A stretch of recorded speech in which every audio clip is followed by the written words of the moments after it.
گھریلو جھگڑوں کا المناک انجام۔ کراچی کی شمسی سوسائٹی میں باپ نے 3 بیٹیوں اور بیوی کو قتل کر دیا۔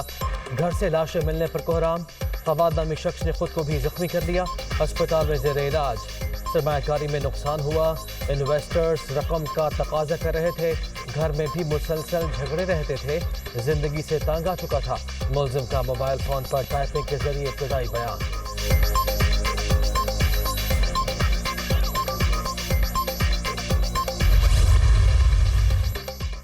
دوپہر 1:30 بجے تک سب کچھ ٹھیک تھا۔ پوتیاں اسکول اور کالج بھی گئیں۔ چیخوں کی آواز پر اوپر کال کی، کسی نے فون نہیں اٹھایا۔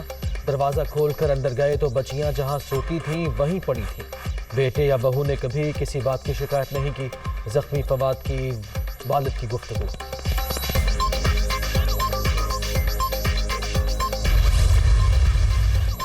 ہم دشمنوں کے خاتمے کا مشن۔ سیکیورٹی فورسز کا خفیہ اطلاعات پر ہوشاب میں آپریشن۔ فائرنگ کے تبادلے میں 10 دہشت گرد ہلاک۔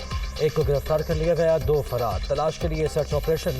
وطن کے محافظ۔ بلوچستان میں امن و امان کی صورتحال خراب کرنے کی تمام کوششیں ناکام بنانے کے لیے پرعزم۔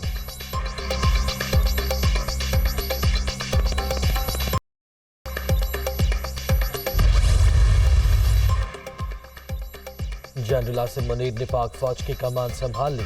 جنرل قمر جاوید باجوہ چھڑی نئے سپاہ سالار کو سونپنے کے بعد عہدے سے سبکدوش۔ جنرل ہیڈ کوارٹرز میں پروقار تقریب۔ سابق عسکری قیادت، حاضر سروس افسروں، وفاقی وزراء، سفارتکاروں اور اہم شخصیات کی شرکت۔ جنرل قمر جاوید باجوہ کی جنرل عاصم منیر کو عہدہ سنبھالنے پر مبارکباد۔ پاک فوج ملک کے چپے چپے کی حفاظت کی ضامن۔ کم وسائل کے باوجود جغرافیائی سرحدوں کی نگہبانی کا فرض ادا کرتی ہے۔ نئے آرمی چیف کی سربراہی میں ترقی کی نئی منازل طے ہوں گی۔ سبکدوش سپاہ سالار کا تقریب سے خطاب۔ اعزازی گارڈز کا معائنہ۔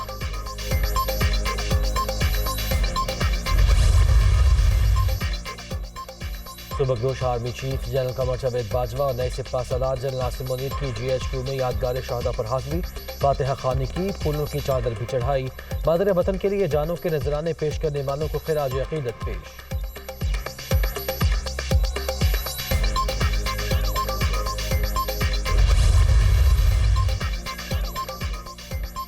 وزیر اعظم کا نئے آرمی چیف کو ٹیلی فون۔ جنرل عاصم منیر کو منصب سنبھالنے پر مبارکباد۔ بہادر افواج کا سپاہ سالار بننا بہت بڑا اعزاز ہے۔ وطن عزیز کے دفاع اور سلامتی کے لیے بھرپور تعاون جاری رہے گا۔ شہباز شریف کی جانب سے نیک خواہشات کا اظہار۔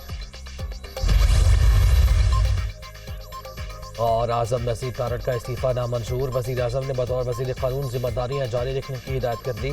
وفاقی وزراء نے رہائش گاہ جا کر پیغام پہنچا دیا۔